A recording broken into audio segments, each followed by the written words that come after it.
Welcome to the All Things Nintendo podcast. I'm Brian Shea, and this is a weekly podcast to discuss all the biggest news and games from the world of Nintendo. Hyrule Warriors Age of Imprisonment is out now, so you know we're going to be talking about that. But before we get to that, we have a new Game Informer cover story that is actually pertinent to this listening audience. Joining me to talk about his Dragon Quest VII Reimagined cover story is Game Informer's own Wesley LeBlanc. Wes, how are you?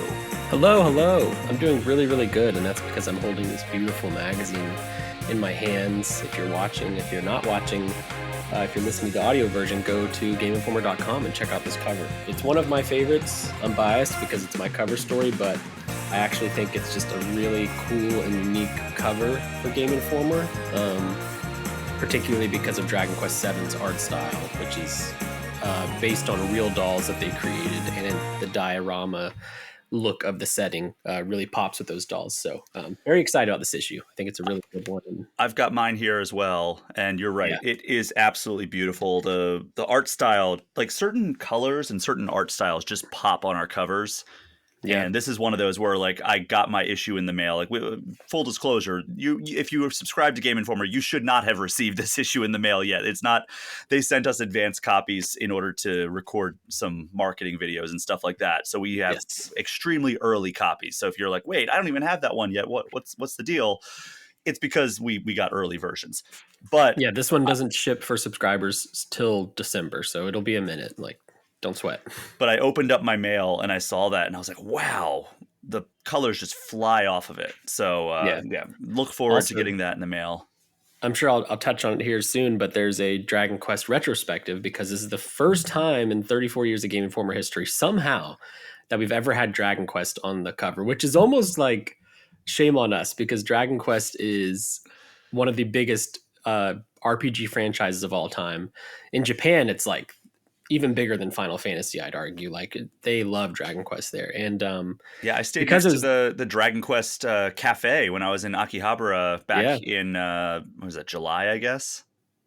That's awesome. I didn't know that was there. But yeah, so inside there's a retrospective kind of diving into the history of the game, and that feature in particular, when I opened it, it gave me like goosebumps because it is so pretty. Our designer on that, Dimitri's his name, he crushed it. I really can't wait for people to get this issue. There's so much good stuff inside of it. Well, we are going to be talking all about your experience going to Japan, meeting up with the Dragon Quest team, and getting your hands on Dragon Quest VII Reimagined in the main segment. But we've got a little bit of news to get to before we get to that point. And this is one of those weeks where we have like a good deal of news to get to, but like it's mostly just like a small number, but really good news stories. You handle a lot of Game Informer's news, I guess, overall, not just pertaining to Nintendo stuff. How would you describe this week in terms of overall news load? It's been pretty jam-packed. I'm trying to look just because I've also been writing a lot of Dragon Quest features for online behind the scenes. So like that's where my mind's at. But there actually was a good bit of news now that I'm looking. Yeah, this was an exciting week. And it's like a lot of like nitty gritty news too, which is my favorite, like sales numbers and Persona concert, stuff like that. Yeah, it's been a jam-packed week for sure already. And it's only Thursday. I know, and we're going to get into that stuff. But before we jump into the first news topics of the show, just a reminder, you're listening to the All Things Nintendo podcast. This show arrives in your podcast feeds completely free each and every Friday. But it is brought to you by the fine folks who support me on Patreon, because without them, this show would simply not exist. You can join the Patreon for as little as $3 a month. That gets you access to the community Discord, which lets you hang out with fellow listeners of the show. But there are also $5 and $10 tiers to get you things like early and ad-free episodes, plus shout-outs at the end of every show. If you want to support the show and help it continue going, just go to patreon.com and search All Things Nintendo, because it's only because of the wonderful folks who support this show that is able to continue each and every week. All right, Wes, let's get into some news here. I had to record last week's episode of All Things Nintendo just a tiny bit earlier than usual. And of course, Nintendo chose that week to announce something big the day I normally record. So that thing was Animal Crossing New Horizons Nintendo Switch 2 edition. So this is something we've seen Nintendo do a lot since the release of the Switch 2. So I guess I shouldn't be completely surprised. But what mostly took me aback was just like there's a lot to this, and they're still supporting it through free updates, which Hmm. is kind of crazy because it felt like they had put a bow on Animal Crossing New Horizons. It seemed like they were looking fully towards the future.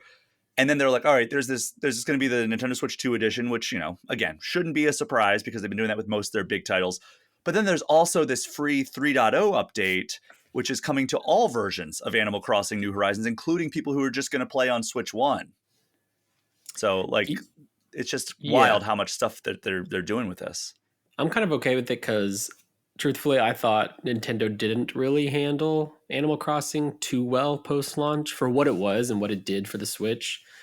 It felt very. The game wasn't underbaked, but how Nintendo supported it post launch was underbaked. And I felt like that big update, I don't remember when it was, but a Happy couple Home years ago, Paradise. yeah, was a bow, but a premature bow. Like I felt like that was long overdue, and it shouldn't have been the end. So I'm excited to see more um, coming. I don't know if it's enough to get me back in personally, though. Yeah, so let's get into the free stuff first. So this is something that everybody gets regardless of if you have a Switch 2, if you're paying the upgrade fee, all of that. This is just free. It's going to be a free update that hits your Animal Crossing New Horizons. There's a new resort where you can decorate rooms for guests and earn exclusive items, including retro consoles that lets you play classic Nintendo games if you have a Switch Online subscription, which is a fun nod to the original Animal Crossing. Kind of weird that you need to have a Switch Online subscription, though I get it. They don't want to cannibalize, like, hey, just buy Animal Crossing and you get to play, I don't know what games are included, but like if you want to play Mario Brothers, like Super Mario Brothers, like you can just buy Animal Crossing instead. But so you need a Switch Online subscription. But you can also invite specific characters to come to your hotel if you have their amiibo or their amiibo cards. So if you have happened to accumulate some Animal Crossing amiibos or amiibo cards, then that is a way you can utilize those. Uh, the Switch Online requirement for the retro thing, I don't know, just feel, is it going to load up like like it's just going to load up an instance of the like NES library or whatever, or is that actually going to Yeah, I don't like really know how that's gonna work. It's cool if it is like kind of just a seamless way to play these games. Like if you could play all of Mario there, that's kind of cool. Although I guess it's like, I guess it's cool in theory, but like if I'm in the mood to play that, I'll probably just boot up Switch Online and yeah. just jump into there. But it's cool that you could. I don't know. It's something to show off to people, I guess. I don't The know. only thing I could think of that would be really cool is if when you have somebody on your island, if you want to play like I don't know, some game on like say you want to play Super Mario World on SNES and play two player, you can have them over, play Super Mario World and have it be two player right from the jump. Whereas I don't know if Nintendo has the technical aspects of that figured out quite yet. Yeah, I don't think so. They might need another 10 years for that. But we talked about amiibos being a way that you can invite people to your island or characters to your island. And speaking of amiibos, if you tap amiibos from Zelda or Splatoon, you can unlock special outfits themed after those franchises. Plus, Nook Shopping is going to start offering Lego branded household objects, including furniture made out of Legos. So it looks pretty cool. I was seeing some screenshots, and it's a pretty good aesthetic. Yeah. And then Rossetti, who is a character that you can use to kind of reset areas of your island if you request him to, is getting added in. And he's been kind of like a series mainstay, but he hasn't been in Animal Crossing New Horizons until now. So that's another new feature they're adding in with this 3.0. I think a lot of people were like, where is Rossetti in like this island situation? And here he is, finally 3.0, Yeah. five Five and a years half later. years later. Yeah. The next thing is a new feature called Slumber Island, which is these are special areas where you can basically you go to sleep and then you appear in this area and you can decorate it however you want. You can visit anybody else's island, like your friends, when you go to sleep if you want, and then you can also create the areas in Slumber Island however you want. So you can like terraform it, you can build bridges and stuff like that. So it's actually like pretty customizable. And then on top of that, there are three different like sizes of islands that you can unlock, and it's small, medium, and large. And then the final thing in this free update is you can now store 9,000 items in your home storage, which is a huge step up from the 5,000 items they had before. I don't think I'm getting anywhere near that, or did get anywhere near that when I used to play. Well, I think it used to be substantially smaller when it launched, like back in like March 2020. I think it was not even 5,000. I think it was a lot smaller than that.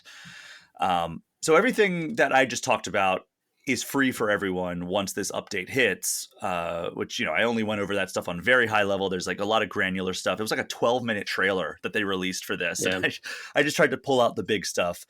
But if you have a Switch 2 and you have Animal Crossing New Horizons and you want to drop $5 measly US, you can upgrade to the Switch 2 version of Animal Crossing New Horizons, which $5 is cheaper than I think any other Switch 2 upgrade. Because like Breath of the Wild and Tears of the Kingdom were $10 each. I think Kirby and the Forgotten Land was $20. And I think same thing for Mario Party Jamboree was also. I think Kirby was free, but the DLC was $20, right? True. Okay, yeah. The Star-Crossed Worlds, or I think that's what it's called. Yeah. So from here on out, everything that I run down is only for those who upgrade to the Switch 2 version. So let's start with the obvious upgrade. The resolution is bumped up to 4K, which is going to sharpen all textures. They showed a screenshot of one of the villagers, and like the super zoomed in, it was like, pixelated, like jaggedness all across their jawline. And then the 4K upgrade for Switch 2 looks crisp and clean, and it looks great. So if you care about how the textures look in the game, this is an obvious choice. But if you care about frame rate, it's going to remain at 30 FPS, which I don't know how big of a deal that is for you. I wonder why that is. I wonder if it's something to do with online play. Like maybe it would, if you upgraded to 60 frames per second, it would break the way it interacts with people who are playing on the Switch 1 or 30. I don't know what the reason is. I'm speculating, but because it's a Switch 2 upgrade, you can also use mouse mode to customize your house, create designs, and write messages to other players. So I know if people are super into like making their own custom designs, like I was for a little bit during COVID, that will be something super fun. I made some cool designs. I had a Link design that I would hand out to friends. I had a Geralt from The Witcher that I would hand out to friends. That was pretty fun. That's awesome. This update also uses the Switch 2's built-in microphone for a new megaphone item where you can call your villagers out by name and they will like ping you where they are. So if like you can't find somebody, you can yell out like, hey, Bigsby. I don't know. What's a villager's name? I haven't played this game in like 5 years. Yeah. Hey, Peanut Butter. That sounds like somebody. I don't know. Go. Yeah. But the big thing here seems to be online features, which bumps the 8-player limit up to 12 players for an online session, and it adds integration for game chat and the Switch 2 camera. Wes, you had mentioned this a little bit before. What was your like interest in like has there ever been a moment over the last like 2 years where you've been like, I'd like to check out Animal Crossing New Horizons again? No, not at all. Does this do anything for that? No, I'm far past it. I played because of the moment. I'm not like a big Animal Crossing guy, but my wife really likes it, so I played a lot with her. And like when everybody was playing it, that's when I played it. But I would not like jump back in myself personally. I've moved on from Animal Crossing. I'm excited for whatever's next, but I had enough time with that game. Yeah, it's one of those games where like I feel like once you're out, you're probably out. Like there's some people like our production director Margaret is a diehard Animal Crossing fan. Like when they announced New Horizons, I think that was the closest I ever came to seeing her cry because she was so excited. And so she's obviously going to jump back in. The $5 price tag is a little bit interesting because it doesn't seem like there's a ton of stuff being added here, but I don't think that $5 is unreasonable for the amount of things that they're asking or they're adding here. It's weird that's what they're charging for. If anything, you think they would have made the Switch 2 update free and then charge for all the $5 for all the other stuff that they're adding. It's kind of an odd choice, but again, $5 is a small ask compared to what they have charged on other games. I wonder if they're trying to stir up a little bit of hype for a potential Animal Crossing announcement in the next year or two. Yeah, that could be it. I'm either thinking that, or on the flip side, like Animal Crossing, whatever's next is still pretty far away. So they're like, let's put something out to appease Switch 2 owners with Animal Crossing for the next couple of years while we work on whatever's next. Well, I'm just trying to think of like the timeline of Mario Kart 8 Deluxe's Booster Course Pass and then Mario Kart World. I feel like we just wrapped up the Booster Course Pass last year, right? And then Yeah. as soon as that ended, we basically got that Switch 2 teaser that showed like the first footage of Mario Kart World, even though we didn't know the name of it by then.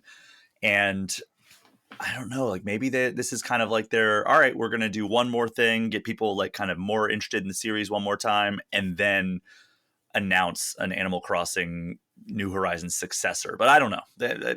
I'd love that. It'd be smart because part of the Switch's success was Animal Crossing. And obviously there's COVID that has to do with that. And there's a lot of other factors, but like you've got your Mario Kart out. We're still missing a 3D Mario game. But other than that, like Animal Crossing is probably the next big sales boost that Nintendo's looking for.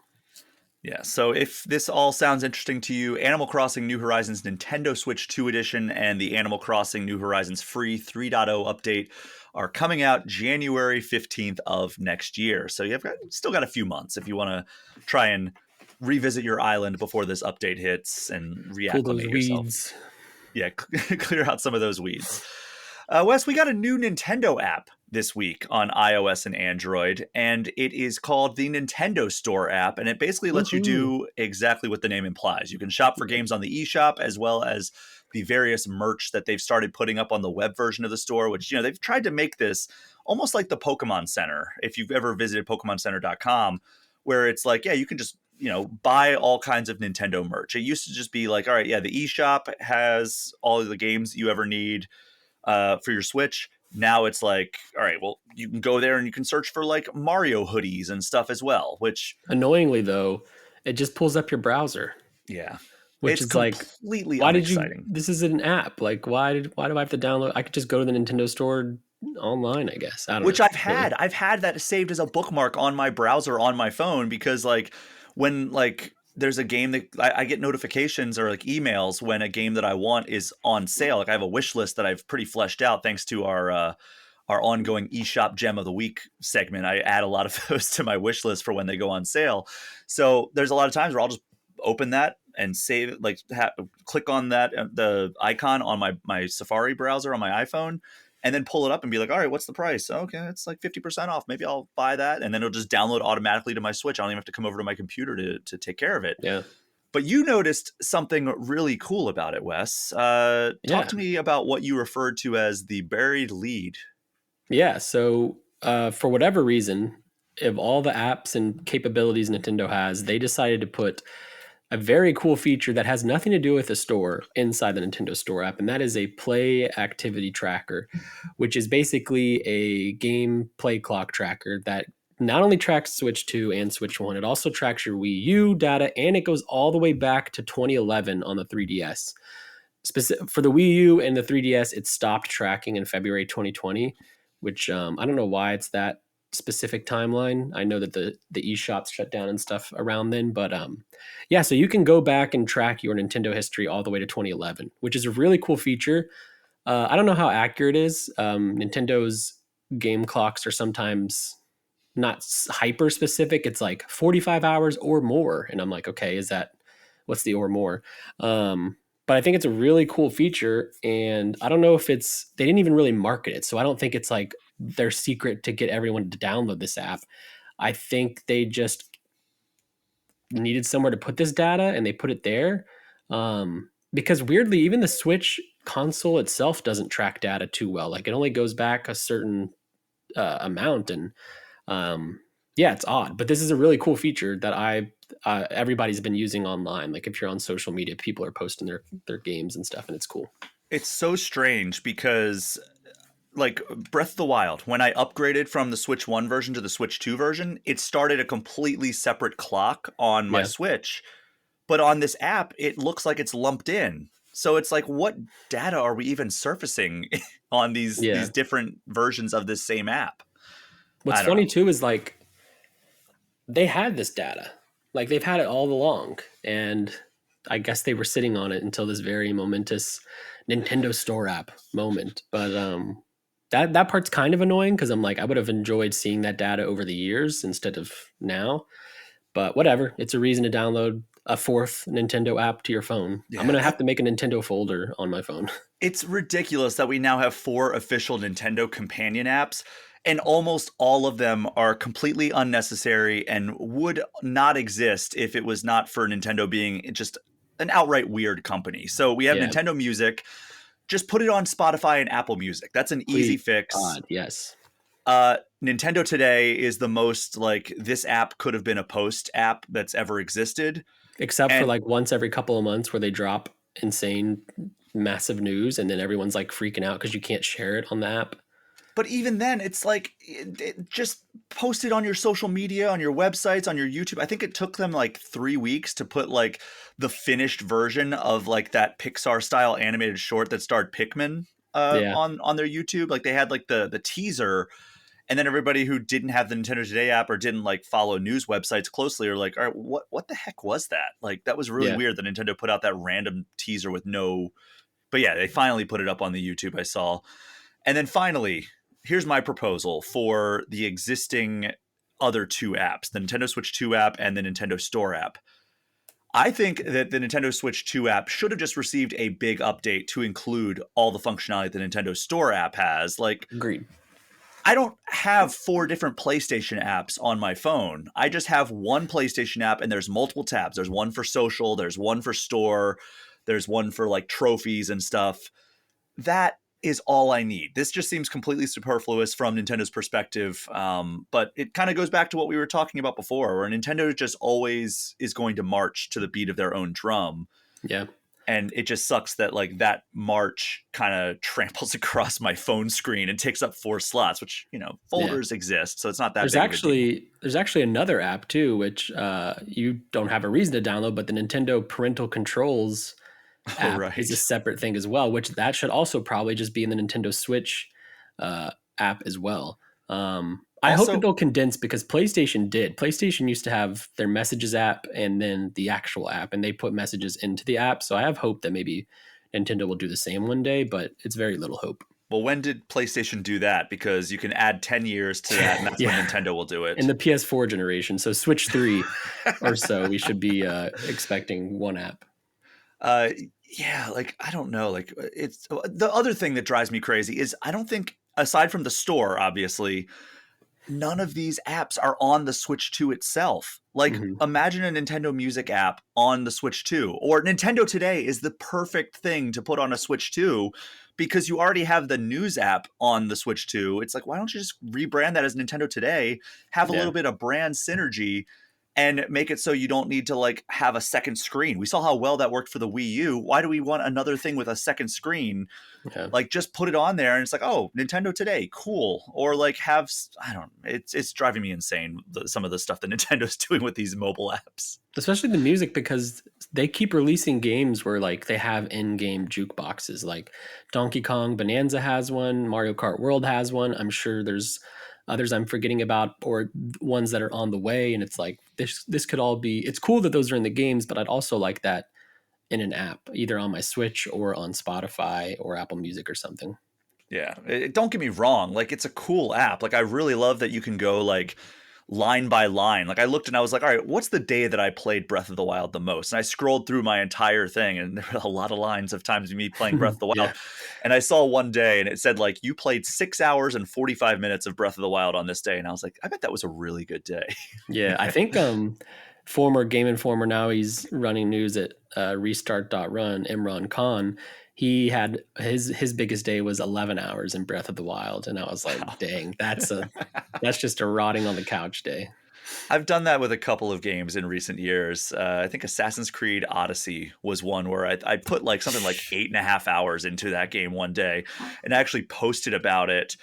And the Ubisoft was doing this thing where they actually had the voice actress of Cassandra dressed as Cassandra reading tweets about Assassin's Creed Odyssey. And Oh, she that's awesome. read mine and was like, thank you so much for your commitment to our cause. Please clean your couch or something Oh, like that. that's awesome. Or please Febreze your couch now or something Yeah. like that.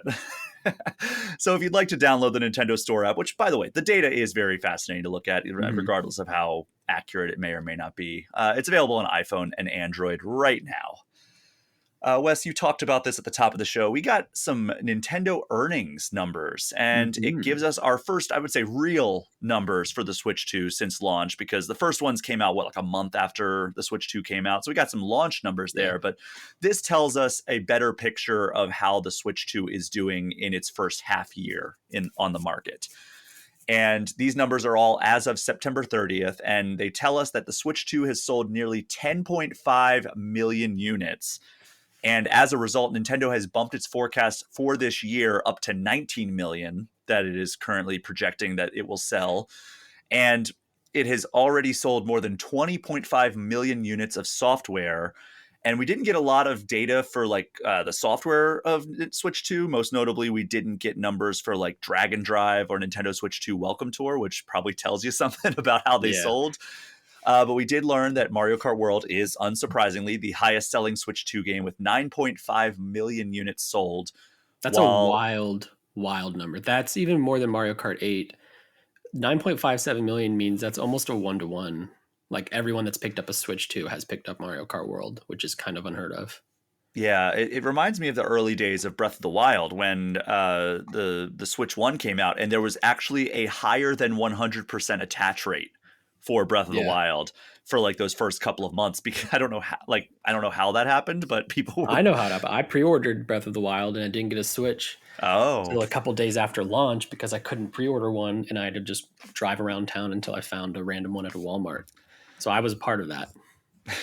Well, I think they said there's something like a 92% attach rate with Mario Kart World and the Switch 2. So I mean, that's extremely high, and that's I would say unsurprising given how like popular Mario Kart is. The Mario Kart franchise is almost always like the highest selling game on whatever handheld or console it's on. That was certainly the case with the Switch 1, which we're going to get into in a second here. But on the Switch 2 side, Donkey Kong Bonanza sold around 3.5 million units, which I don't know how good that is. Like that's a good number overall, but like you got to think that as the second most popular exclusive on a very popular console, I wonder if they were hoping for more there.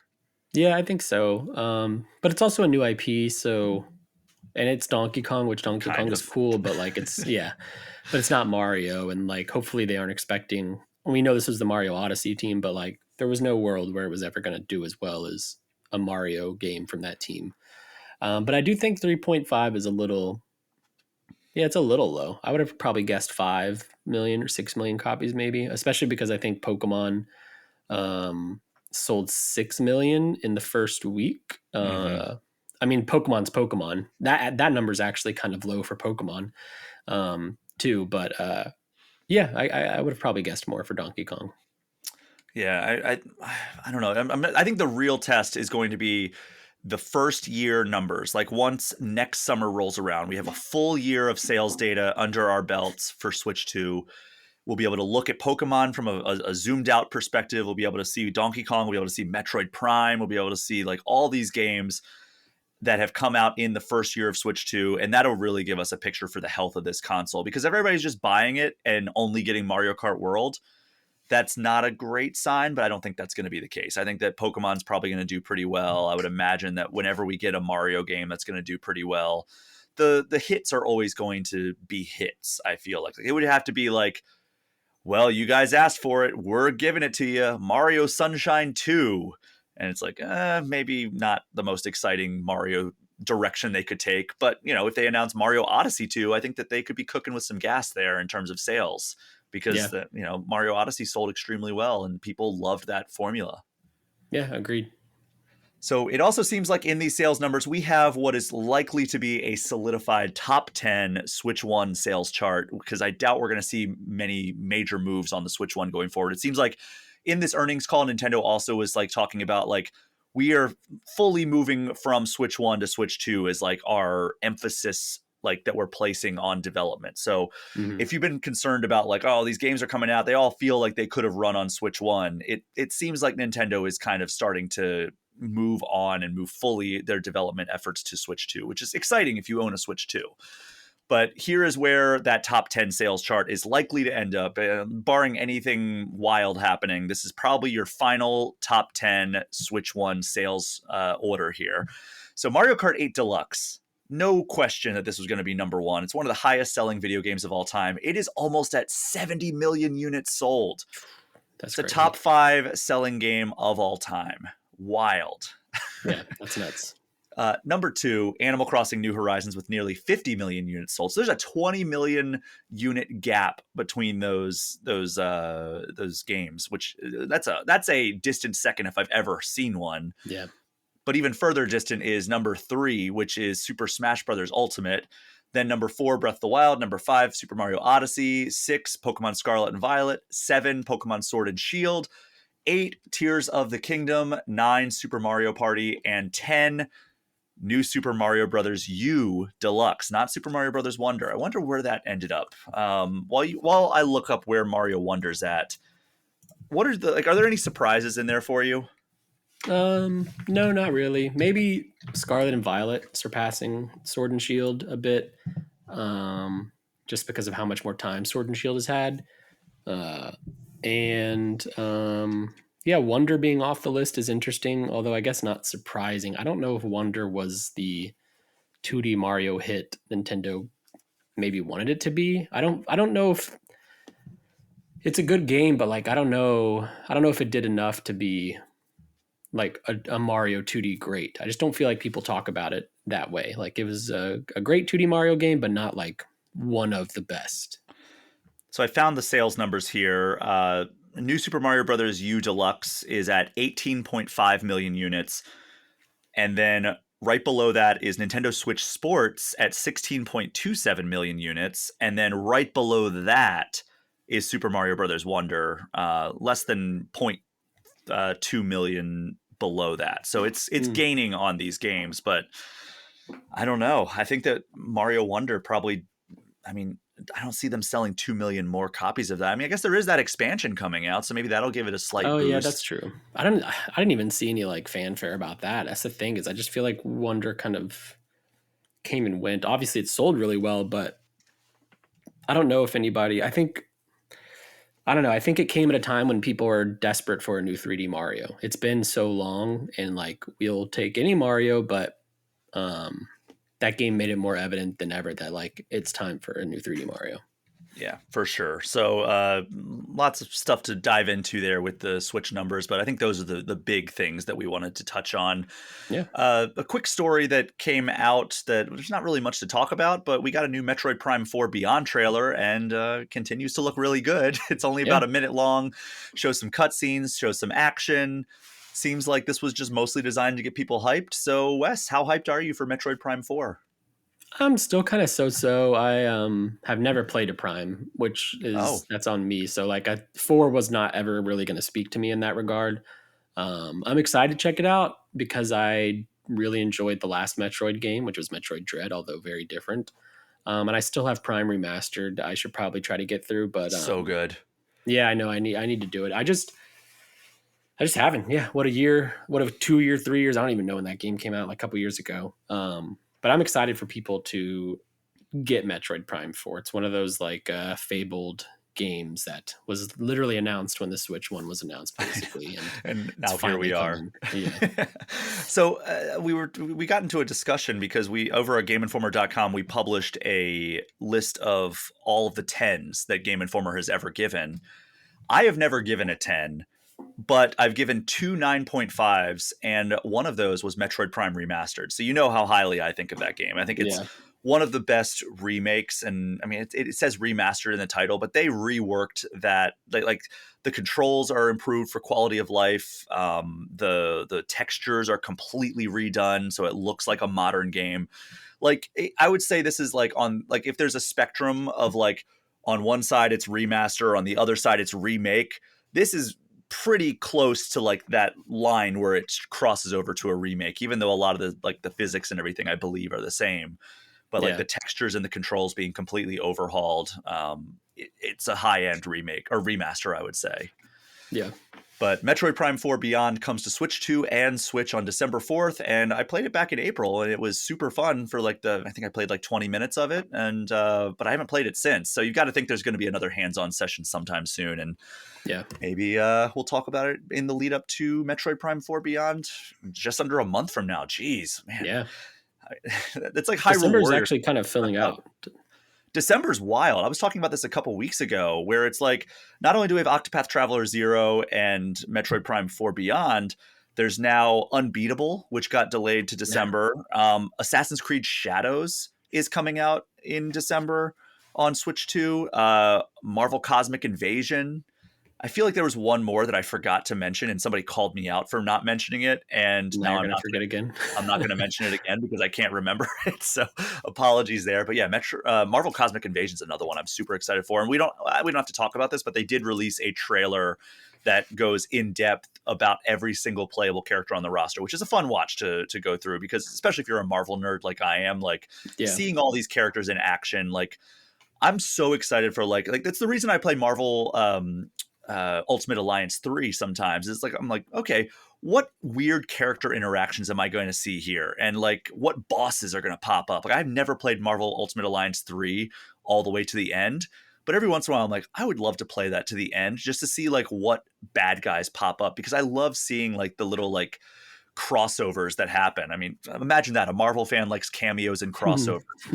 But I'm looking at our list of December games and some possibilities for December. We got Nicktoons and the Dice of Destiny, Viewfinder, the Switch port's coming. Viewfinder's a really cool indie Viewfinder's game. super fun. Yeah, and Skate Story.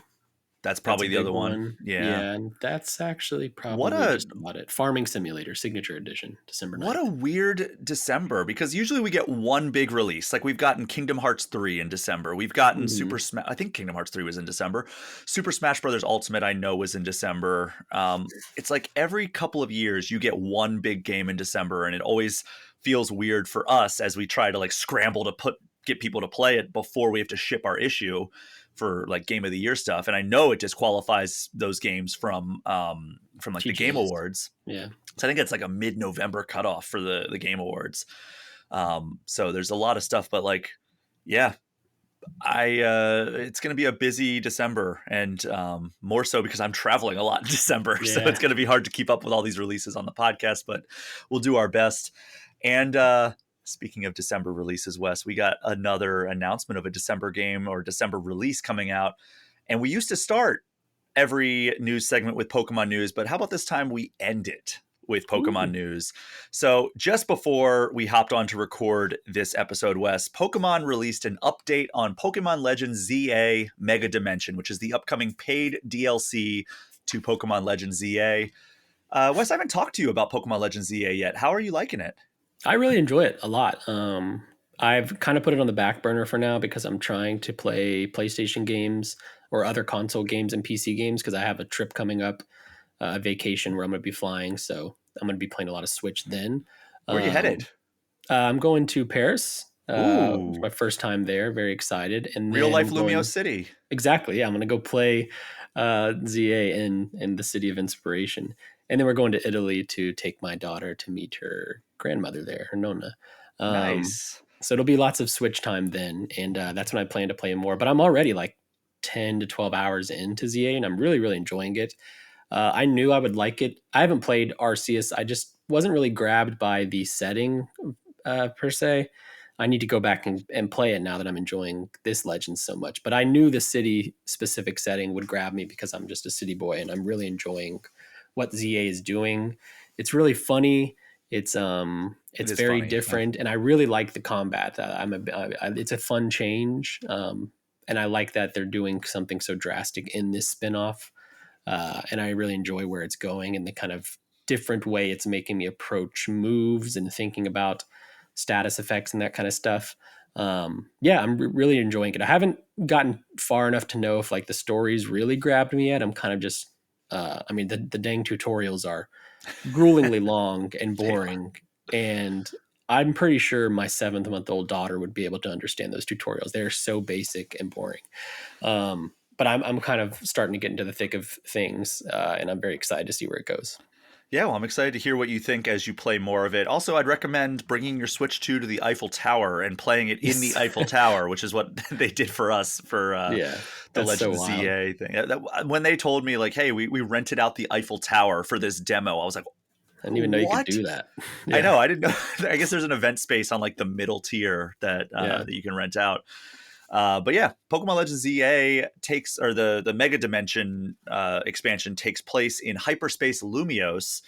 And following the events of Pokemon Legends ZA, spatial distortions begin appearing around the city. I don't know if you have to beat the game in order to get to this expansion, by the way. I just think that it takes place after, but maybe it doesn't. Your character gets sucked in to this new dimension, and Pokemon battles are against creatures where their levels are higher than 100. I think there was one in the trailer that was like 142, Hmm. which is going to absolutely wreck you even if you're like maxed out with all of your Pokemon. Like, you're not going to survive that encounter. Well, um, I think that's probably why you need to beat the game is you need to be pretty high level, but there are hyperspace berries which mhm. will help your Pokemon fight these high level Pokemon. So we also got a look at least one returning character from X and Y, Karina, who was Yeah, the girl who roller skates around. If you played the original one, that was a fun character. I'm glad she's back. She had a yeah. Lucario, right? Hmm. Okay. So you work with Team MZ, your team in the base game, to explore hyperspace Lumiose and address the strange events occurring around Lumiose City. And the expansion also includes newly discovered mega evolved Pokemon, including Chimecho and Baxcalibur. Though there's going to be plenty more there, because I know we've already seen like Mega Raichu and a couple of others. But Mega Deontay. yes, Deontay. so Yeah. that's the next thing. That starting now, you can claim a Deancite stone through the Legends ZA mystery gift feature in Pokemon Legends ZA, and then once you have that, it unlocks a mission called Shine Bright Like a Gemstone, which has got to be a Rihanna Shout out reference, Rihanna. right? Yeah. Yeah. Yeah. Okay, which then gets you a chance to catch Deontay, which they should have had a Beyonce reference if we're going to have Beyonce. Yeah. That's so Uh, true. but I don't know. Does Beyonce have any dime? I guess if you liked it, then you should have put a ring on it. Yeah. That would have been the best one. Single ladies. Uh, so you then can visit the Looker Bureau with a Deoncite stone, and then you'll unlock a second side mission, which will let you learn how to Mega Evolve Deoncé. So that is available for free for all Pokemon Legends ZA players right now. And then if you want the Pokemon Legends ZA Mega Dimension, it was announced during this trailer that it's another December release, December 10th, and it is coming then, and it's going to cost you $30. So, Wes, how do you feel about the timeline of this? Like, it feels pretty quick after release, and the content that they're laying out here. The timeline is pretty quick. Like they definitely, I don't know. It's hard to know if this is a bigger DLC. Then it seems like very early, especially for a December drop. Um, but if it's like a smaller thing, and this isn't like, and we're going to get another big DLC, I can understand why this is like a month later or 2 months later. The actual content though is super exciting. I actually think it looks really cool. Hyperspace Lumiose. I mean, it's probably just reusing Lumiose assets, but it looks different, and that's fun. The high level Pokemon is really cool. I don't think they've ever done I don't anything think above so. level 100, and I'm excited to see how that, like how you even fight that, because yeah, like you mentioned, a level 100 would still get clobbered by a level 142. More megas obviously is very cool. Megas are my favorite gimmick of the Pokemon generations. I think it's cool to see these different evolutions, and there's still a lot of Pokemon that I can't believe have not received a mega. So I'm hoping this addresses that. I hope that they're Um, better designs than what we got with ZA, because some of the new Mega Evolved yeah, Pokemon, like Dragonite, was like super underwhelming for me, and Dragonite's my favorite Pokemon. So to yeah. see like, oh, we're just gonna add wings to his head, I was like, oh, that's kind of stupid. But Yeah, for alligators, I chose Totodile, and for alligators, Mega is very cool in theory or like in practice, because when it closes, it looks like a giant Totodile, but then when it's not attacking and stuff, it just has this stupid little clamshell thing up above its neck. It's awful. yeah, Um, yeah, their Mega designs are certainly hit or miss. Like it's like a 50-50 chance of being good or not. But yeah, this is like I think this is going to be a really cool DLC. It's doing a lot of stuff different for Pokemon, which I enjoy. They do typically kind of go a little wild with DLC. I'm thinking back to like Sword and Shield, especially. So this is cool. I'm excited. Well, that is coming out December 10th. I'm excited. I mean, I like the timeline here because I feel like oftentimes these games come out and then they want to put out an expansion, but it takes way too long. And it's like The Witcher 3 put out 2 certified bangers of expansions, but I never played them because I had played the game when it came out and I had moved on by that point. And I get it, like development of these things takes time. But like, I actually kind of appreciate that this is coming out so soon after. It's like I've moved on from Legends ZA. Like somebody was like, "Hey, do you want to trade?" I'm like, I'm kind of done with the game. Yeah. I don't really feel like booting it up right now. Whereas like this, I think that it might have a chance to bring me back in. Whereas if this came out in like February or March, I'd probably be like, nope, that is fully in the rear view. I'm like, I'm done with Legends ZA. So Yeah. Arceus never got a DLC, right? I don't think so. I think there were like free updates and like in-game events, but I don't. Yeah, they did the outbreaks and stuff, but yeah. Wait, there was something like, there was something that they released. I remember it was the Daybreak update, but I think that was just just free. Yeah, yeah, that was just free. So I guess not. It's been a long time since that came out. I know Scarlet and Violet got paid DLC. Yeah. But Wes, we are going to take our first break of this episode, and when we get back, we will be digging into your recent trip to Japan, where you got to play and check out all kinds of stuff regarding Dragon Quest VII Reimagined and spoke with the series' legendary creator. We will be right back.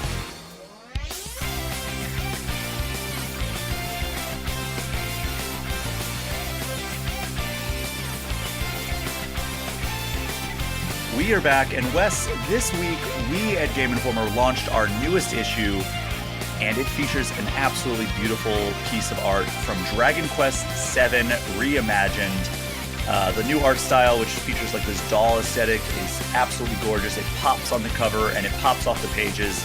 And Wes, it just so happens you wrote the cover story, which is super exciting. This is one of those ones where I'm like really jealous about somebody who got to go on this trip. Before we get into the game, how was the travel experience and the Tokyo experience? How many times have you been to Tokyo now? This was my 4th time, which is Catching up to awesome me. because as we've mentioned several times on this show, it's my favorite city. I know it's yours as well. It's just the best place to be for food, for culture, for sights. It's awesome. So I'm never sad about having to go there, even though it's like a 17-hour travel day. Yeah, it's brutal from here in Florida. But Japan was amazing. It was I got to go at the end of September into October. Perfect time. That's perfect. Which was great. Yeah, it was the first time in a minute I've been without sweating, which was really nice. And I was able to like wear, we went to Japan in July last year for Metaphor, and in July in Japan it's just about survival. You're not worried about looking good. You're not worried about any of that. You're sweaty. You're wet. Japan's has a really cool like fashion scene, so it was nice being able to wear clothes I enjoy rather than clothes I can survive in and not be drenched in my own sweat, which was really nice, especially when you're eating hot ramen that's steaming in your face all day and stuff. But it was great. I took a little time. The work part of the day, the work trip was on a Monday, Tuesday, Wednesday, so I flew in that weekend, as a lot of us typically do, to just enjoy the city, and it was cool. I went to I finally went and saw the Tokyo Tower, which I'd never done before. Nice. Yeah, very cool. And then I also went to I wanted to find more Halloween stuff, but it wasn't quite time yet. But I did go to this exhibit called like 999, and it was made by it was 3 artists, and one of them was the creator of the Silent Hill Nurse, and she was one of the main designers of Silent Hill's Nurse. And it was basically this art exhibit that you walk through, and it's like, what happens if the world ended with Y2K, like 1999? And it was cool. I didn't understand any of it because it's all in Japanese, but it was a lot of spooky sights and sounds. And I thought that was really cool. And I actually went on the last day, so I was really stoked to do that. Went into some museums. I ate so much food that our coworker, Alex Van Aken, our video editor, and the PR people we were with Square, they kept making fun of me because we would get meals together and, hang out and enjoy the city. We were friends with the PR person we were with. He's a good friend. And we'd eat, and then they'd be like, what are you guys doing the rest of the night? And I'd be like, I'm going to go eat some more. Like every night I had like 2 or 3 dinners because 1, the food is so cheap, and 2, it's just food you can't get anywhere else. And I'm like, I'm going to enjoy yes, I'm gonna eat this ramen for dinner, and then I'm gonna go get some standing sushi elsewhere, and I'm gonna continue to eat my way through the city, and that's how I like to enjoy places, is by eating through them. So I really destroyed some food this time, and I feel very good about it. Um, yeah, it was probably, I mean, I've been to Japan with my wife before, and that was a vacation. That was my favorite trip ever because I was there for 2 weeks, and it's awesome. But this was probably one of my favorite like work trips to Japan. The weather was perfect. The trip itself was awesome, which we're about to get into, like the cover story part of it. And yeah, it was a really good time. I have at least one Japan trip coming up very, very soon here.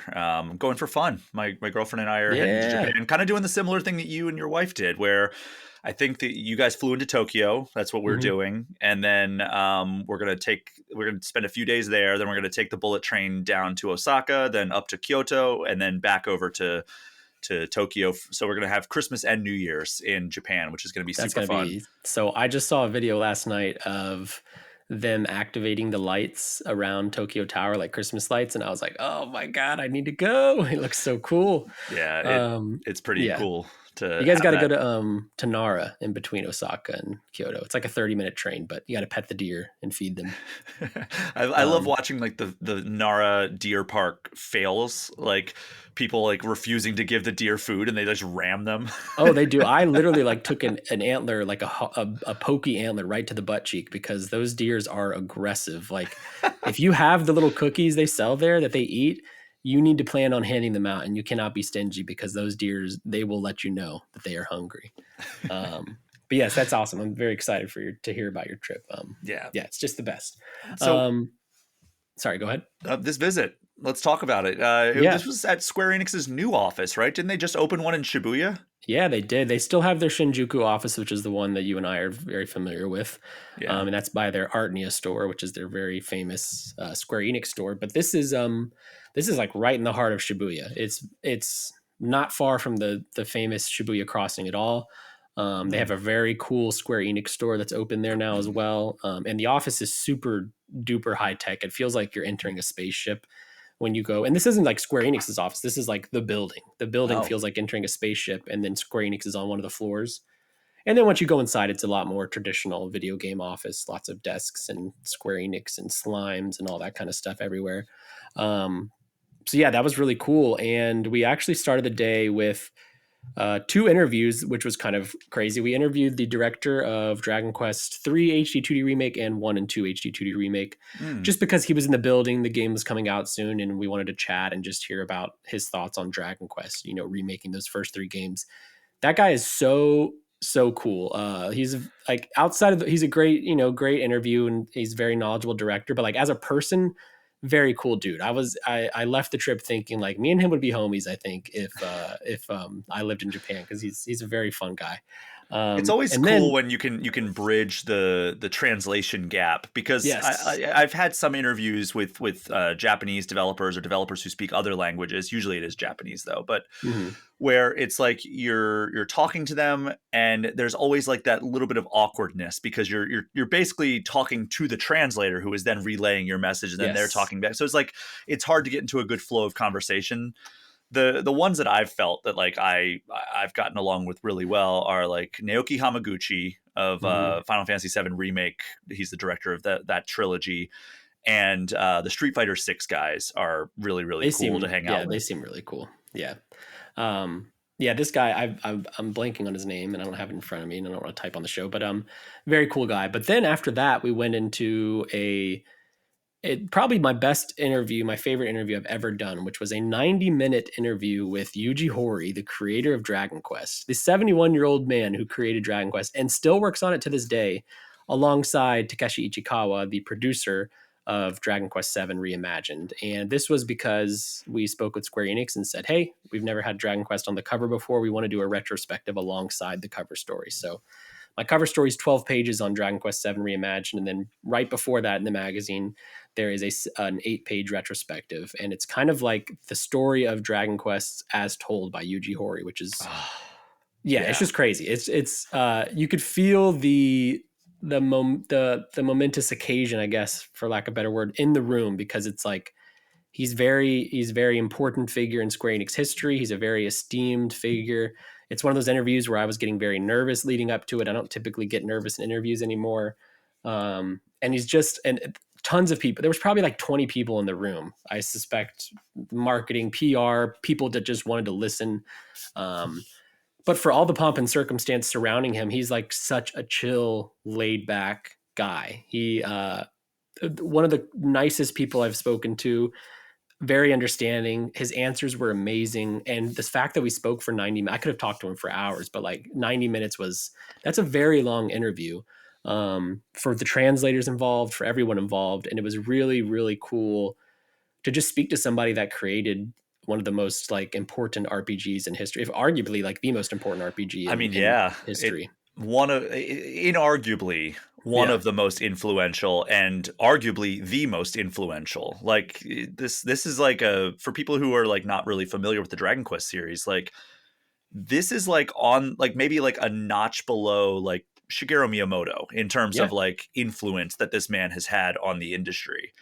Yeah, for sure. And unlike Shigeru Miyamoto, I think Yuji Horii his hands are still very involved in Dragon Quest. I know Miyamoto still produces and has an eye on everything, but like every Dragon Quest game, including 12, like starts with Yuji Horii's story and his vision for the game, and then he has a team that helps him make that happen. And it's always been that way. There's not been a single mainline release that he hasn't been deeply involved in. So it was really cool to chart the history of Dragon Quest. And in my retrospective, we touch on every single game and his thoughts on it and how he designed the sequel to the first Dragon Quest or the third game and why the fourth game was the start of a new trilogy and so on. And he was just very forthcoming. He's very funny and humble.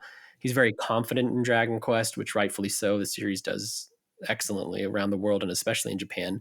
And yeah, it was a career highlight. I felt really humbly, I felt like I crushed it. Like it was one of those interviews where I finished it and I was like, I don't think I could have done better. And that makes for a great feeling, a very good story. And I think the retrospective in our issue reflects that. And I'm very, very proud of it. And yeah, I still just kind of can't believe it. Like it's so cool. I can't. Yeah, you don't get to interview people like that often. One, because a lot of those creators are getting old now and they're not involved, or they're frankly dying. Or two, or they're just hard to get a hold of, like because like we've tried to get in like a lot of the interviews we've done, especially when we went to Game Freak for Pokemon Sword and Shield, when Ben Hansen and I went there for the Sword and Shield cover story. We got to sit down with so many different people. It was a fantastic trip. I'm not really like complaining at all about this. Like we had like basically 2 full days with Junichi Masuda and Shigeru Omori, who are like, as high up on the Pokemon franchise, aside from Satoshi Tajiri, who created it. And we're like, hey, is Tajiri going to be available at all? And they're like, no, I don't think so. Yeah. So it's it is hard to get some of these luminaries at times. Yeah, like Final Fantasy, I feel like we do something big with Final Fantasy every year now, at least for the past couple of years. And like, yeah, Sakaguchi and Amano and stuff, like those are hard people to track down and to get in touch with, partly because like some of them just aren't involved anymore. They've retired, but Yuji Horii is still very involved. So it was really cool to talk to him about the series. And then also, he had the producer of Dragon Quest VII Reimagined right next to him. So I was kind of going back and forth between them, like, Yuji Horii, what are your thoughts on Dragon Quest VII all these years later? What are your thoughts on this guy next to you producing the second remake of this game? And it was a really like enlightening interview that just I could feel as I'm doing it. Like, okay, this is a really cool career highlight. And then we played the game for 2 hours. And let's get into that. Yeah, I had a really great time. Dragon Quest VII Reimagined is the second remake of Dragon Quest VII. The first one came out in 2001 on PS1. I played it a little bit back then. I had no idea what I was doing because I was handed down the PS1 from my brother when he got a PS2, and I was kind of jumping in late just playing all his stuff. Didn't get too far in it. I played the 3DS remake, some of it, but did not beat it. And I mention that because Dragon Quest VII is a massive game, like 70 hours minimum probably for golden pathing, probably upwards of 150 hours if you do side content. And Square Enix knows that. They recognize that. And the whole point of Reimagined, the thesis and conceit behind it is taking one of the more beloved entries and making it more accessible to modern audiences, which means streamlining the scenario, making tweaks and quality of life updates to the combat to feel a little bit more modern and to play uh, more efficiently and smoothly. And ultimately, like, Reimagined is a way to experience Dragon Quest VII without putting 100 hours into this RPG. They didn't say like how much it's going to take, but it seems like substantially streamlined, but in smart ways. They're not cutting big story moments that you love. They're cutting things that didn't really make sense in 2025 or parts of the story that didn't really work even back then. The combat, if you've played any of the HD 2D remakes of recently, they have a lot of those quality of life updates. You can speed up combat to fast or ultra fast. There's auto combat. There's tactics, which kind of lets you like AI program your NPC party members on how they should respond in combat so that you don't have to actively select their moves. So kind of like the Persona way that you can Yes. like coach Yeah. them, like, all right, be aggressive, be defensive, Exactly. be healing. Yeah. Yeah. And it's nothing too new for Dragon Quest. They've been doing tactics for a long time, but uh, it feels really nice here in Reimagined. And one of the big new system with combat is called Moonlighting, which you have vocations, your classes, your jobs in Dragon Quest VII. Moonlighting lets you select 2 at a time. And so now you're leveling up 2 of your jobs at the same time, and you're using abilities from both at the same time. So now instead of grinding through all 20 plus vocations, you can grind through 10 of them because you're doing 2 at the same time. And ultimately, what this makes for is a much more streamlined package. And of course, if you're looking for something more faithful, there are still 2 Dragon Quest Sevens out there that you can go play. So I think it's fair that this is like not being as faithful. Those ones are, I don't want to say super accessible, but they're playable out there. And Reimagined is looking to bring one of the better games to modern audiences in a way that's like a bit more forgiving. You know, it's not asking you to put 150 hours into this game. It's asking you to put in half the time, I imagined, if that. It looks beautiful. They created real dolls for each of the party members. So Yeah. Hero, Prince Kiefer, Aisha, Sir Mervyn, Ruff, and Maribel.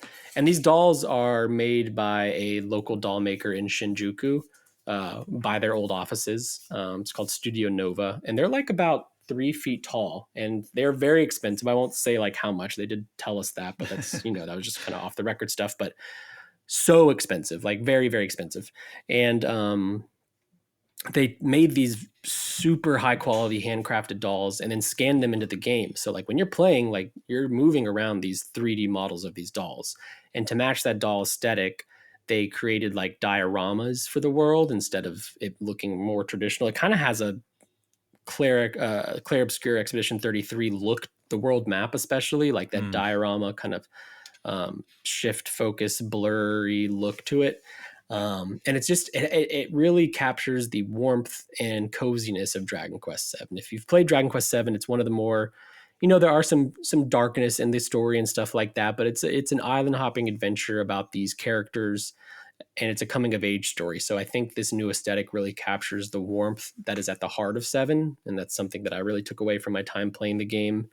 And it's just really fun. Like it's a Dragon Quest game, which they've really kind of nailed the turn-based RPG. Unlike Final Fantasy, they don't really experiment much. Like Dragon Quest has been a turn-based RPG in the mainline series since its start, and that's not changing here. This is still very much turn-based RPG, and I really like it. It felt really good to play, and I think it's something people should look forward to. Very exciting that it's on Switch 2 coming out in February. And there's so much more. Like my cover story talks about a lot of it. There's 12 pages. I have a ton of stories going up on the site. I interviewed the director. I interviewed the lead scenario writer and talked about like how you streamline a game like this and what it means to streamline a story so fabled as Seven. And then obviously I talked to the previously mentioned Ishikawa about producing this game and why now is the time to remake Seven a second time. TLDR, Square Enix really likes their sevens, I think. They really do, yeah. Between this and Final Fantasy VII, and they enjoy their 7 remakes apparently. Yeah. So you mentioned at the end of your cover story, you're like, I basically emerged from this trip like desperate to play more Dragon Quest. Have you played more Dragon Quest since this trip? Actually, very slyly asked the PR person we were with, I was like, hey, you have any Dragon Quest 3 HD2D remake codes? Just while we're hanging out, and because I was like, I want to play more Dragon Quest on the plane on the way home, and I did. I played some Dragon Quest 3 HD2D remake, and I had passed over it last year. We were shut down. I was kind of in a gaming rut, but it's really great. I really like that. It's in the HD2D remake style from Octopath Traveler. 3 is a prequel to 1 and 2 that connects to the story. I'm looking forward to getting through it and playing 1 and 2. I think if you're looking for like a taste of what Reimagined is, I think those are great games to check out, especially in the realm of combat. Obviously, the visual style is very different, but a lot of what Reimagined is doing to streamline its combat can be found as like foundational pieces in these HD2 remake games. And the 1 and 2 HD2 remake just came out, and our freelancer gave it a 9, I think. So following in the trend of doing really well. Dragon Quest is ever since 11 has kind of made new waves in the States, and it's been a massive series in Japan basically since its start. You know, there's like a who knows if it's true fable of like people taking off work and calling in sick to school to play Dragon Quest when new ones come out. So it's always been a big deal in Japan. And I think 11 really put it on the map for worldwide players. And so you're seeing that momentum move forward with these HD2D remakes and now Reimagined, and presumably all leading into 12, which I think is probably going to be their biggest Dragon Quest yet. Isn't there a mission in, I think it's Yakuza 0? It might be one of the later Yakuza games, but I remember there's a mission somewhere where like you have to get somebody a copy of Dragon Quest or something. I think it's in 7. I think it's like you're right. Because Ichiban's a big Dragon Quest fan. Yes, that's why it's all turn-based. That's why it's turn-based, yes, because that's how he's like, that's playing out in his head like he's the hero in Dragon Quest, which is it's funny. Very cool. Final Fantasy is big in Japan, but like in the States, that is undoubtedly the big Square Enix property is Final Fantasy. But in Japan, it's definitely Dragon Quest. People like Dragon Quest is huge there. The store, the Square Enix store that I went to near their offices, like has more Dragon Quest merch than Final Fantasy merch, which is very surprising as someone from the States. And I'm looking forward to. I think if people, it's funny because people with Final Fantasy 16, for example, which I really enjoyed, they like mourned that it's an action game and they missed turn-based. And I'm like, y'all, the Square Enix is making really good turn-based games still. Just look to Dragon Quest. Sure, the moves aren't for Raga and Thunder Raga and stuff, but it's basically doing the same thing. And I still think you get a lot of what people like about Final Fantasy in Dragon Quest. They've kind of been, they're sister franchises now, but they were competitors at one point before the Square Enix merge, and you can see a lot of through line back and forth between the two franchises. And a lot of luminaries involved with both those franchises. But Dragon Quest VII Reimagined comes to Switch 2, Switch, and everything else on February 5th, 2026, which before we did this cover story, I don't think I realized how close this game is to release. Like, I know February is still a few months away, but like, I think like this cover story is like the first like big info dump about this game. So like it's cool to be like, oh, all right, this game sounds awesome. All right, I only have to wait like 3 months to play it. Yeah. They announced it in September. I was in they announced it in September and I was in Japan later that month playing the game. We were the first outside of the studio to go hands-on with it. And our Game Informer coverage is the first big like blast of coverage. I'm sure there's more coming down the line, but like we're the first to like really break a lot of these details in these interviews, which is always really cool. It's kind of like the start of, I guess, finding out more info about the game. And then, like you said, you only got to wait 3 months and then you can play it. Yeah, well, if you'd like to get this issue, which again, a very, very good looking issue if you're watching the video version, Dragon Quest VII Reimagined on the cover, you can head to GameInformer.com/subscribe before November 24th. Yeah, beautiful inside spread there for the retrospective. Yeah. And if you're in the US, you can get it shipped to you as long as you go to GameInformer.com/subscribe before November 24th. But Wes, thank you so much for coming on to share your experience in Japan and with Dragon Quest VII Reimagined. Where can people find you online? You can find me on Blue Sky at Wesley LeBlanc, and you can find me all over Game Informer all month long with Dragon Quest VII coverage. Like the cover story is just the start. I've already posted a few stories. I've got more lined up. We've got some video plans. if you're excited for Reimagined, or if what I just talked about on this show excites you, definitely keep it locked at GameInformer.com, because we're going to be quite Dragon Questing. We're going to be doing a lot of Dragon Questing this month. We are. Lots of Dragon Quest stuff coming to GameInformer.com. We are going to take one final break, and on the other side, I will be welcoming a new guest to get his review of Hyrule Warriors Age of Imprisonment. We will be right back.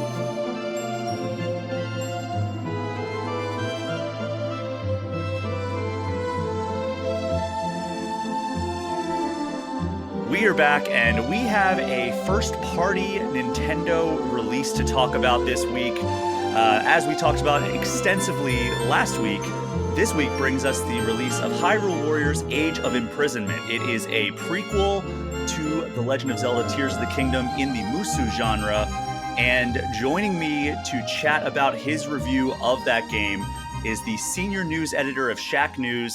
It's TJ Denzer. TJ, how are you doing? Doing great. Thanks for having me on. Yeah, thanks so much for taking the time out of your busy day. I know that, you got a review up this week. You've got, there's lots of news hitting around the industry, so I really appreciate you taking the time to share your thoughts. As I've mentioned in the past, Game Informer has not been re-added to the pre-launch distribution of Nintendo games, so I will be completely in the dark on this. So I'm excited to dive into this with you as we kind of inch closer to the release date, and as people are listening to this, the game is out. So before we do that, though, we have a time-honored tradition here on All Things Nintendo, and that is getting to know debuting guests through the lens of their history with Nintendo. So, TJ, the first part of this question I'm going to ask you is, what is your first Nintendo game? And it can be, your first memory with Nintendo, the first Nintendo game you ever played, the first console you ever owned, however you want to interpret that question. I'm like foggy on what my first Nintendo game was, because I was like maybe 2 to 3 years old when my older brothers got it, like the original NES, and were like collecting games and doing graph paper and all that stuff. The one that I think I remember the most is Dragon Quest, the original Dragon Quest, Dragon Warrior, for us in the United States back in the day. And man, like, it was just so fun traveling that world and fighting everything and trying to rescue the princess and getting, like, nowadays people think that's like so grindy, but in those days it was like, this was magical. It was a whole world before us on this screen. Wow. Well, this is a Dragon Quest heavy episode, because last segment we were talking about our new Dragon Quest VII Reimagined cover story that we announced over at Game Informer. And but also we got Dragon Quest 1 and 2 HD 2D remake recently. Have you had a chance to play those at all? How does it hold up to like your memory of those games? I haven't had a chance to play them yet. I hear that the second remake is the best version of the second game that anyone's played, and that the first remake is kind of not as good, which I hope that I love that game, but I recognize that it probably has some warts after so long. But the people that I trust to check out that stuff, that's what they've told me about it, and I'm still excited to dip my toes back in, because Dragon Quest 1 was definitely the one that I thought had the most potential in a remake, just because it was so simplistic at the time. So we'll see what happens. I want to dig in and see for myself, but I've been looking at opinions around the board about it, because I'm a huge fan of that series. Yeah, so we had Nadia Oxford from Axe of the Blood God review it for us at Game Informer, and I know she enjoyed both of them very much, but she said it is kind of like a tale of two approaches to remakes in terms of like how hands-on or hands-off they were. So I'm fascinated by that entire thing. So you would think they would kind of uniform it across the Erdrick trilogy, which also includes Dragon Quest III HD 2D remake, which came out last year. But it seems like maybe they took kind of divergent approaches, which is extremely fascinating to me. Imagine like if they did like Final Fantasy VII remake, and then they're like, all right, we're going to completely change up like how hands-on or hands-off we're going to be with Rebirth. And then the third entry is also completely different. That's just such an interesting insight into like the way they look at those games in 2024 and 2025. So I'd be very interested if that is truly a game that is extremely nostalgic for you, like what you think of it once you do finally get your hands on 1 and 2. Did you play 3 HD 2D? Yes, I liked it. I liked the stuff that they added on. I like the little. I wasn't so crazy about the little filters that they added, but I felt like everything else was pretty impressive.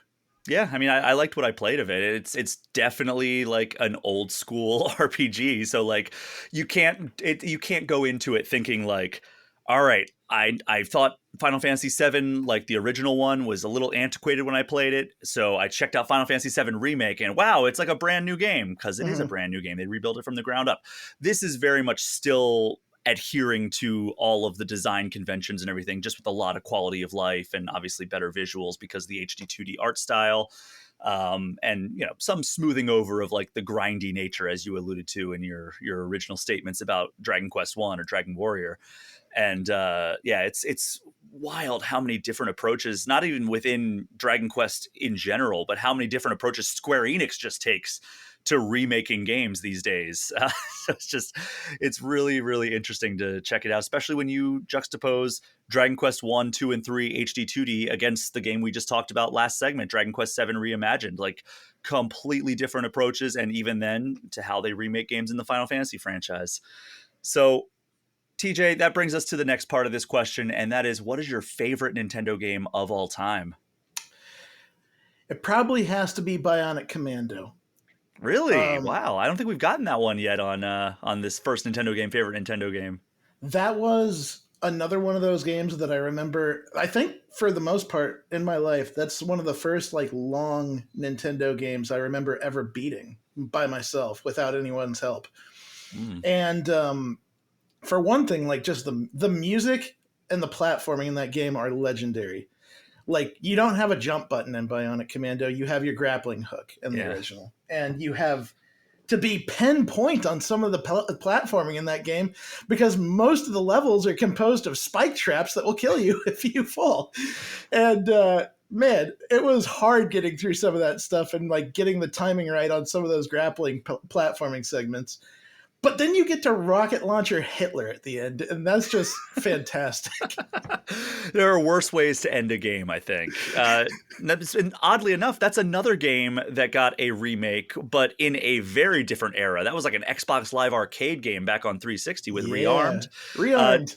was that a good remake in your opinion? I loved it. I loved it so much that they like turned that like they took that style, did the 2.5D thing, and they still made it feel like as good as the original felt when you do that stuff. They even had like little challenge segments for like inside the safe zone hubs. Mm-hmm. I liked that stuff.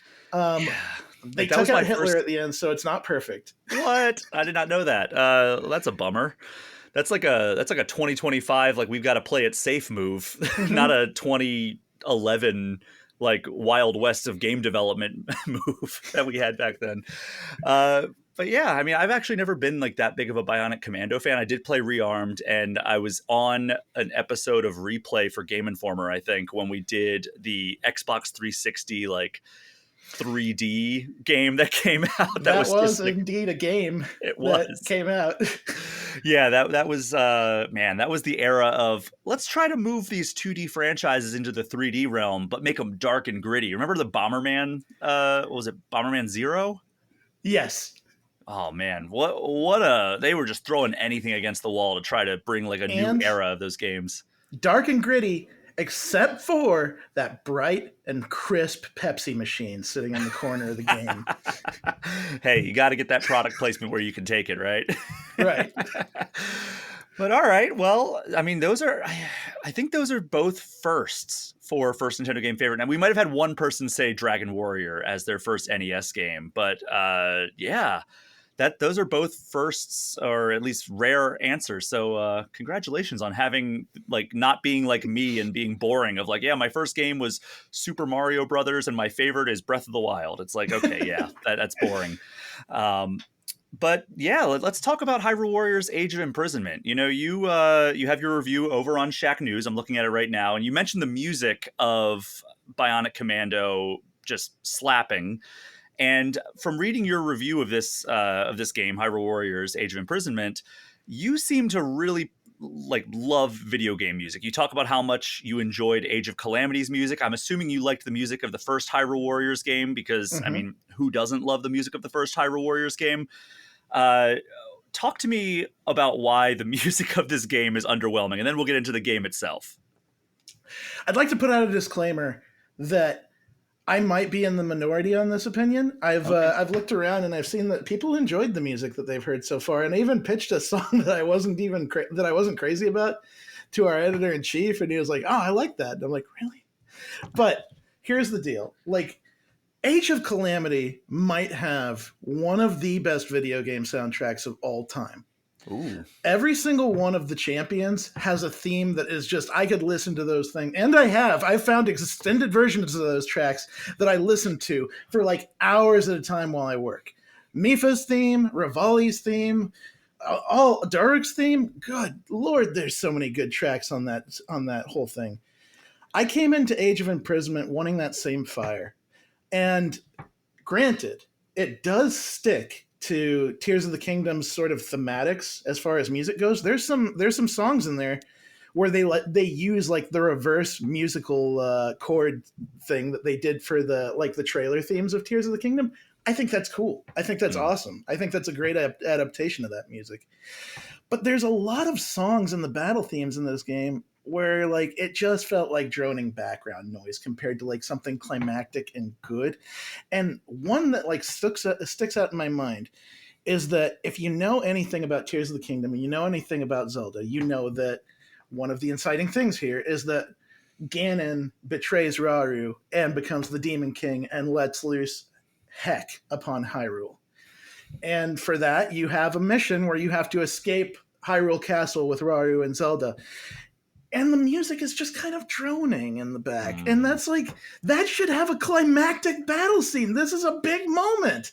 And that feeling stayed with me to the end where I was like, this isn't bad, but it's not as good as Age of Calamity. And that paints my opinion here. We've had peak and I wanted more peak. I mean, it's hard to stand up to those two games though, in the music realm anyway. But talk to me about how the rest of the game stands up to those first two Hyrule Warriors games. It's a great evolution of the Musou style, and especially so with these particular style of games, because it's worth noting that for this particular game, Koei Tecmo and Nintendo actually formed a new studio, AAA Games Studio, and that team is composed of the people that have been working on these games since the first Hyrule Warriors and on the Fire Emblem Warriors games. So they're working closer than ever. And I think that works out well for the mechanics of this game because they adapt Tears of the Kingdom mechanics into the combat of Age of Imprisonment so nicely. Like one of the first things that you'll end up getting is Zonai devices. You start unlocking Zonai devices like the Flame Emitter, the Spark Emitter, the Frost Emitter, the Time Bomb. And in this game, enemies sometimes do these attacks that have certain qualities to them, and you have a chance to counter them. If it's like an aerial attack where they jump up into the air, you have to use like an anti-air attack to bring them back down. Or if they're rushing you, you have to use like a shield attack to stop them in the tracks. And those Zonai devices work to like fill out certain qualities of attacks and counters, but you also get your own character's special abilities that also fill out some of those aspects. So the Zonai items like make a good filler for like another layer on top of combat, where if you have a character that doesn't have an anti-air move, the Zonai devices are there for you to use an anti-air move. And I think that's really fun and really smart. So are these Zonai devices, are they like consumables, or are they just like kind of weapons that you equip and they're there for the entirety of the level? They're more like weapons you equipped. Once you unlock a classification of Zonai device, you have it automatically on every character. Like every character can equip a combination of 5 Zonai devices and their own skills.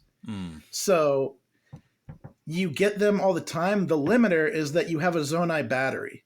And as long as you have the Zonai battery, you can use Zonai devices. But once that battery runs out, you have to either use a battery or you can't use Zonai devices. Got it. Okay. And just so people who may not have listened to last week's episode or haven't really seen much about Hyrule Warriors Age of Imprisonment or haven't played the other games in the series, a Musou game is basically like it's just this over-the-top action game where you're controlling one character usually. Sometimes you control multiple characters or you can jump around to characters. and then you are just basically taking out tens to hundreds of enemies in a very short sitting, sometimes racking up like 1,000 hit combos or whatever just to clear a battlefield. And there's strategy involved where you have to like take certain keeps or certain like strongholds. And so this is not like a straightforward like, yep, this is the definitive prequel to Tears of the Kingdom. If you like Tears of the Kingdom, you're going to love how this plays. If you want to learn more about the Musou genre as a whole, head back to last week's episode and listen to that main segment, because we do go pretty in depth about what the genre is and what you should expect from it. How do you feel about this game as a Musou game?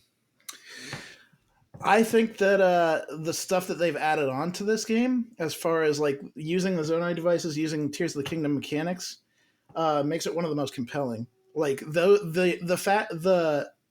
attacks types, those special skill types where you counter enemy attacks with them, that adds a little bit of engagement where you're like dancing around your foe and watching for what they do. They also did this crazy fun system called the sync attack system. Yeah, and I've seen the trailers. Yes. And in this game, what that means is that every single character can pair up with another character and launch like a team attack. And for like older listeners, it's very close to like what they did with Marvel Ultimate Alliance 2. Where like every character kind of does something similar when they're doing their own side of it, but they all have kind of unique versions. Like Zelda and Rauru, when they do a sync attack, they both use the power of light to fire off two beams that you can control with either stick, and then they fire off a combined beam together. And then Rauru and Minoru, conversely, Minoru will summon down like a plethora of spears of light, and Rauru will just step up like aura personified, grab them all, and just start flinging them with his arms and his ultra hands all at once. And it's so crazy to watch these things happen. Like, every single character has a different one with another character, and it's so fun to see them play out. Oh man! So you mentioned Ultra Hand. Like, what role does that play in it? Because that's like arguably the most defining characteristic of Tears of the Kingdom. And you just mentioned that it is in Age of Imprisonment. So like, how is that implemented into this? It's implemented into a lot of characters' combos that can use it.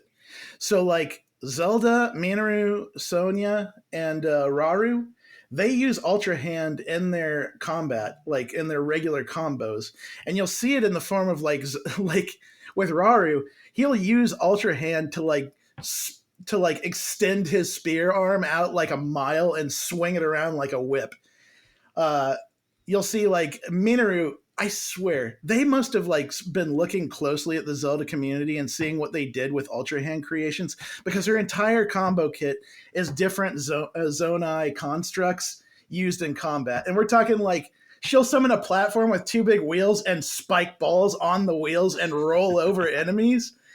And I think, man, they must have got some of these ideas from some of the crazy stuff that people have been coming out with for Tears of the Kingdom over the years. I mean, almost certainly, right? Like, even talking to Eiji Aonuma and Hidemaru Fujibayashi about Tears of the Kingdom, they were like, we have loved watching like all the creations that like the communities come up with. Like, they're doing stuff in ways that we never imagined that they would. And then like, even when I asked like Aonuma, I'm like, hey, like, how do you feel about when somebody uses Ultra Hand to like find a solution that you never intended to in like a dungeon? He's just like, hey, when people find ways to like cheat in like quotes, like they're having fun. So I'm all for it. If they're having fun and engaging with the game, like who cares if they like work around the way we do it?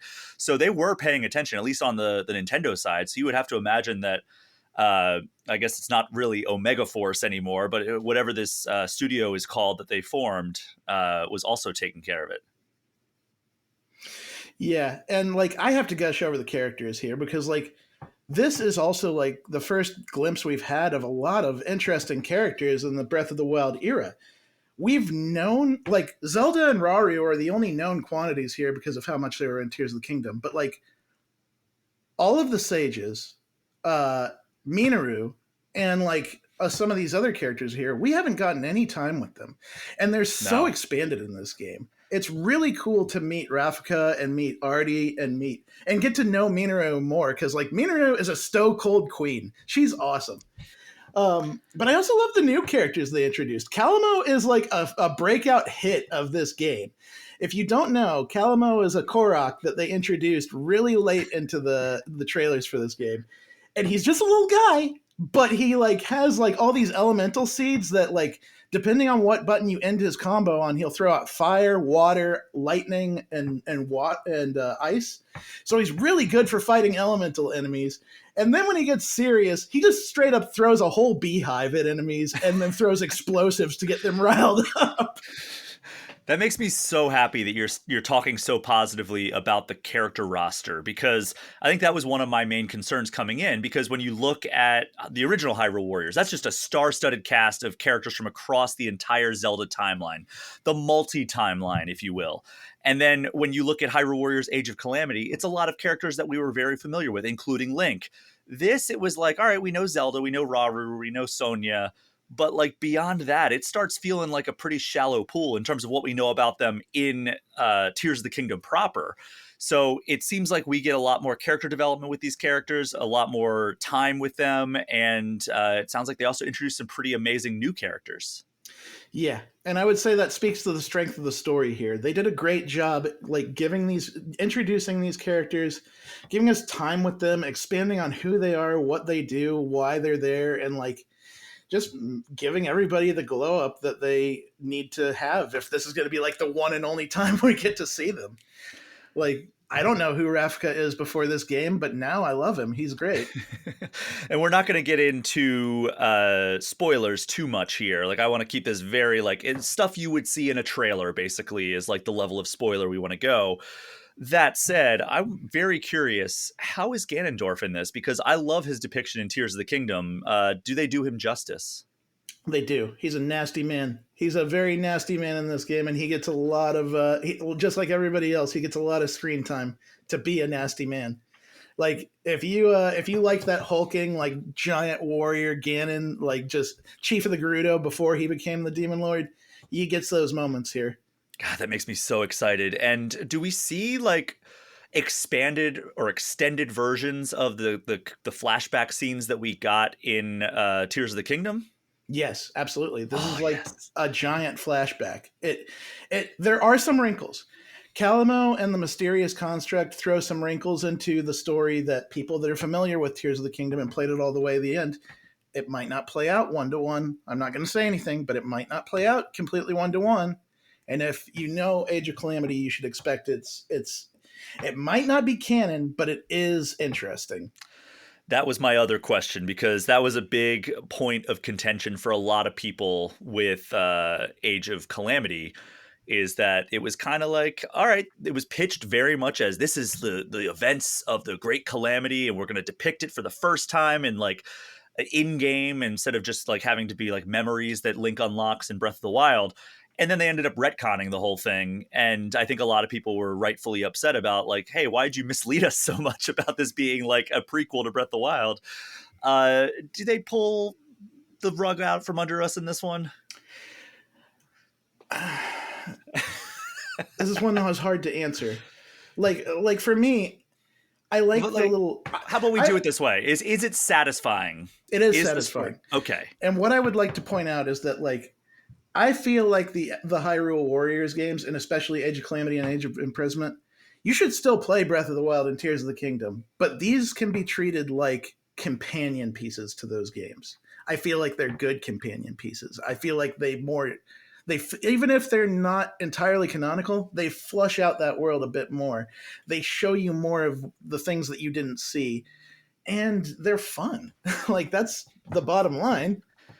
Now, how would you rank these three Hyrule Warriors games if you were like just in charge of giving us a top 3 Hyrule Warriors games? Where would these slot in?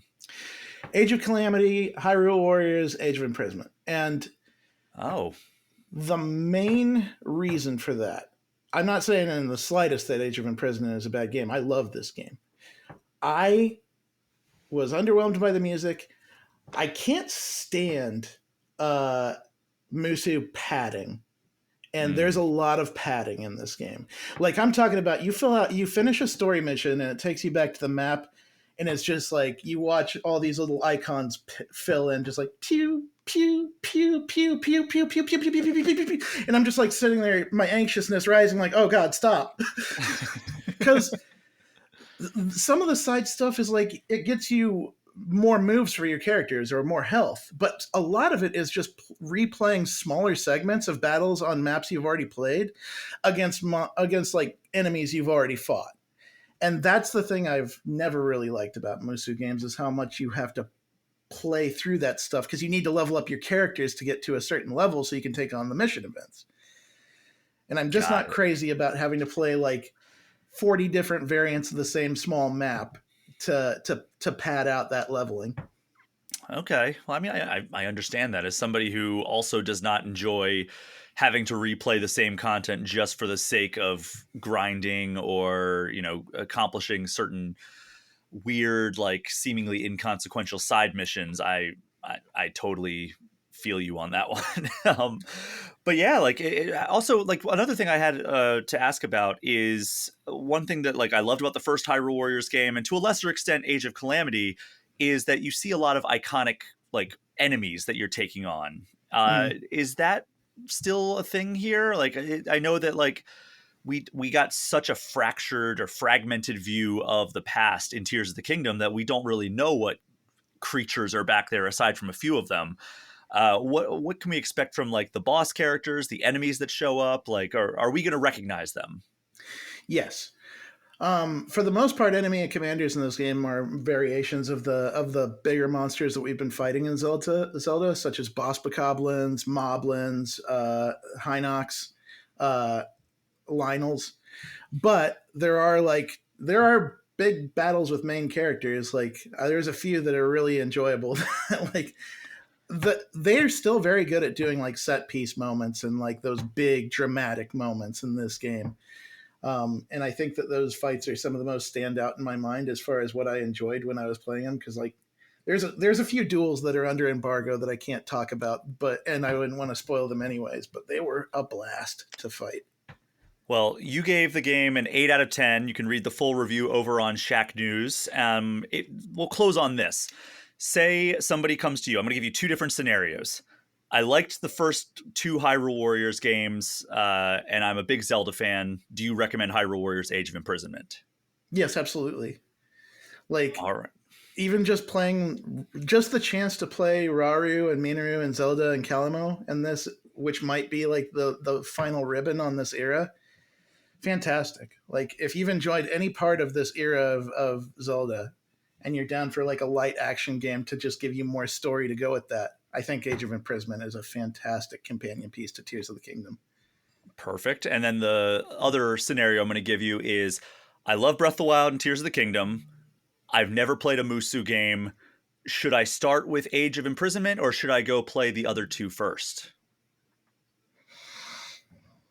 That's a really hard question, just because I don't think that you should play the Hyrule Warriors games before you play the main games that they're associated with. Because no, they've already played the Breath of the Wild and Tears of the Kingdom. They love those games, but they've never played a Musou game before. They're wondering which one you should start with. I would absolutely recommend the first one, and then play Age of Calamity, and then play Age of Imprisonment, because they're all fun. And then like Age of Calamity builds upon Hyrule Warriors, and Age of Imprisonment builds upon Age of the Calamity. So you're getting a cool evolution by playing them in that order. All right. Well, TJ, this has been awesome. I'm glad you were able to join the show today. We'll have to have you back for a full episode at some point here, but thank you so much for joining me for this episode of All Things Nintendo. Absolutely. Thank you for having me on.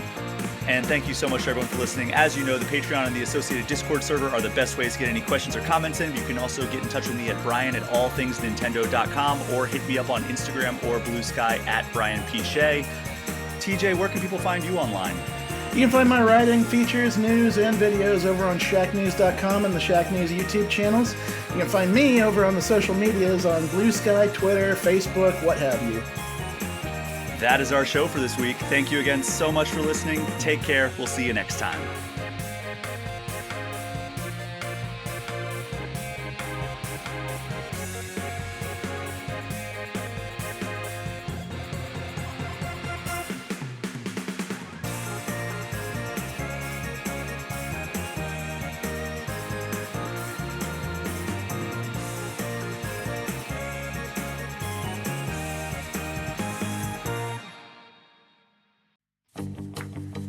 Hey everyone, thank you so much for listening to this episode of All Things Nintendo. Before we get out of here, I just want to give a special thank you to the $10 patrons of the podcast. Alex Stadnick, Andy Junkins, Ben Richland, Chad Brecky, Chaps My Ass, Derek Sigmund, Dusty Beeman, Ian T. Clark, Jason Thompson, Jawar Hello, Johnny Five, Jose Villalobos, Joshua DeProy, KC Radio Man, Cody Gibson, Creeper207, Ozman83, Paul at Drunk on Mako, Pratable, Rob McCann, Bobby Mac 265, Robert Sosa, Roberto Nieves, Roger Reichert, Russell Sayer, Smithy Poo, Zane Sink, and Zek 3 Sword Sama. Thank you so much. Truly, you are the reason I am able to continue doing this podcast week after week.